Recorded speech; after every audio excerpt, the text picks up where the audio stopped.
8-scale sprint car, part 6. Well, I'm back. Guess the biggest difference since the last time I was here on YouTube, which was, oh my gosh, over 3 years ago, is the wheels and tires. I said I was going to stick with these till I found something better. Well, I think I found something better. Now the wheels are 1.9 inch 3-piece aluminum wheels from RC Channel.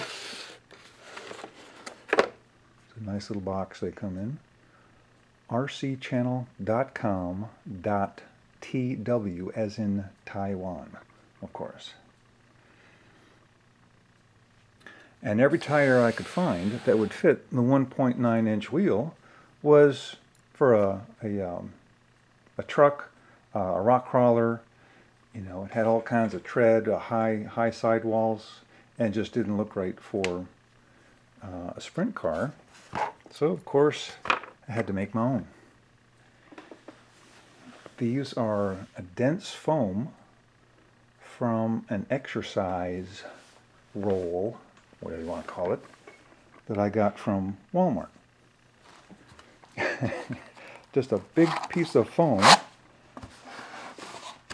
that you roll on and exercise and whatever else.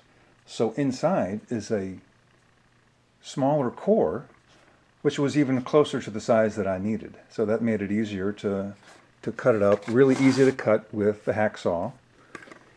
And then I take 1 3/4 inch hole saw and drill a hole through it, and then mount it on the wheel, and then put the wheel on one of the hubs and a spare axle to hold that in the lathe, and then turn it, use sandpaper and spin it down around the edges, and then I even used a heat gun to smooth it off, give it a better texture. You know, it was kind of fuzzy. There's one of the inserts that I cut out. And you can kind of tell the tire looks a little smoother than that. And then I test painted it with a can of Plasti Dip spray. So that's next on the list, is to paint the tires. Now if you notice, all 4 tires are the same size, the same width. But if you look at the back ones, compared to the front, you can see the rear ones have a much deeper dish. So I had to make a aluminum spacer, drilled the 10 holes straight through, and then used 30 millimeter long 2 millimeter screws for the right side tire, and then a slightly shorter spacer for the left tire, and used 25 millimeter screws on that one. So you can see there's the spacer there, and then this one is even longer. But that turned out good for the front. Okay, so here's the rear axle. Instead of a 2-piece axle, I'm going with a solid axle, like a sprint car should be, which is going to be easier to configure. You know, I don't have to worry about any kind of a differential action in between. It's just going to be a solid mount in the center.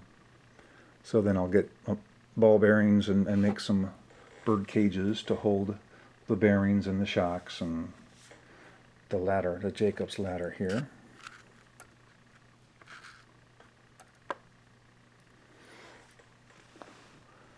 And what else? Let's go to the front end.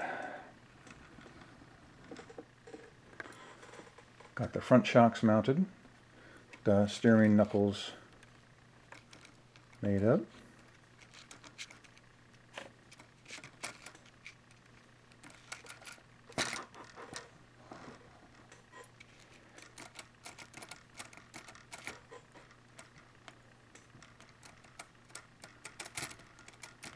So, now one thing I'm looking into that I might use for the rear shocks, I'm thinking that those front shocks might be a little too soft. And I think I have different springs for it, but I haven't. I don't recall. I have to find the box, which has been sitting around now for 3 years. So these are shocks by Boomerang.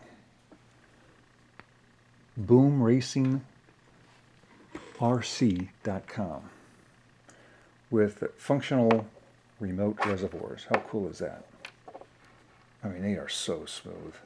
Right now I've got the stiffest spring in this, and this is also the longer version. I believe this is 110 millimeter. You can get them in 100 millimeter, so 10 millimeters shorter, which might work out just right for this. So that'll be fun to look into. Now, these are going to look really good on my quarter scale four-wheeler, and you'll see that in the video before too long.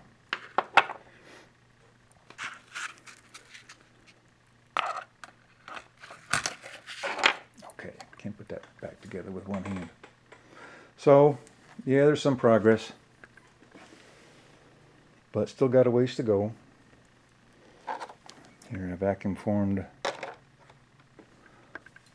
a body from a Big Boy Toys original body that I still have, and filled it with plaster of Paris so I could vacuum form extra bodies, you know, to make them work for this.